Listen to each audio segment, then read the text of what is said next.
Welcome to VM Rayalaseema mother food blogs. ఇవాల్టి special recipe ఎప్పుడు తినే ఇడ్లీతో టేస్టీగా మసాలా ఇడ్లీ ఎలా చేసుకోవాలో చూపించబోతున్నాను. మనం ప్లెయిన్ ఇడ్లీ తిని తిని బోర్ అనిపించినప్పుడు ఇలా స్పైసీగా చేసుకొని తింటే చాలా టేస్టీగా ఎంజాయ్ చేయొచ్చు. ఈ రెసిపీ మార్నింగ్ టిఫిన్లా, ఈవినింగ్ స్నాక్స్లా అయినా చేసుకోవచ్చు. రెసిపీని ఫస్ట్ నుంచి లాస్ట్ వరకు స్కిప్ చేయకుండా చూసి ఈసారి ఇడ్లీ చేసుకున్నప్పుడు ఇలా ట్రై చేయండి, చాలా బాగుంటాయి. ప్రాసెస్ చూద్దాం. ఈ రెసిపీకి ముందుగా ఇడ్లీని చిన్న చిన్న పీసెస్లా కట్ చేసుకొని పక్కన ఉంచాలి. తర్వాత ప్యాన్లో 2 టేబుల్ స్పూన్స్ ఆయిల్ వేసి ఆయిల్ హీట్ అయ్యాక అందులోనే 1 టేబుల్ స్పూన్ ఆవాలు, 1 టేబుల్ స్పూన్ జీలకర్ర, పచ్చిమిర్చి, ఆనియన్స్, కరివేపాకు, 1/2 టేబుల్ స్పూన్ పసుపు, 1/2 table spoon chilli flakes, 1/2 table spoon అల్లం వెల్లుల్లి పేస్ట్ వేసి పచ్చివాసన పోయేంత వరకు వేయించుకోవాలి.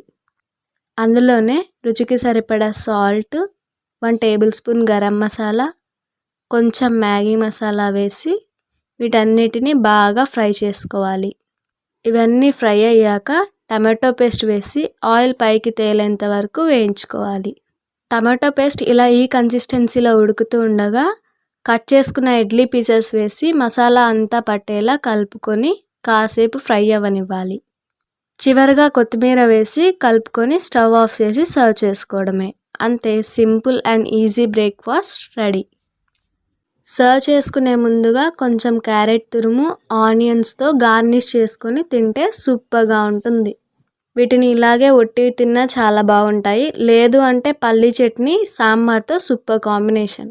ఇలా బ్రేక్ఫాస్ట్కి కానీ స్నాక్స్ కానీ ఏం చేయాలో తోచనప్పుడు సింపుల్ వేలో ఇలా చేసుకోండి, చాలా బాగుంటుంది. మరి ఈసారి ఇడ్లీ చేసుకునేటప్పుడు ఈ విధంగా మసాలా ఇడ్లీ చేసి పెడితే ఇడ్లీ అంటే ఇష్టపడని వారు కూడా ఇష్టంగా తింటారు. మీ ఫ్యామిలీ మెంబర్స్ కూడా బాగా ఇష్టపడతారు. మీరు ట్రై చేశాక మీకు ఎలా అనిపించిందో మాకు కామెంట్ చేయండి. అలాగే మీరు ట్రై చేసిన ఆ రెసిపీ పిక్ని మా ఇన్స్టాగ్రామ్ని ఫాలో అవుతూ నాకు ట్యాగ్ చేయండి. మీ సపోర్ట్తో మమ్మల్ని ఇలాగే ముందుకు నడిపిస్తారని ఆశిస్తూ thank you for watching our channel friends.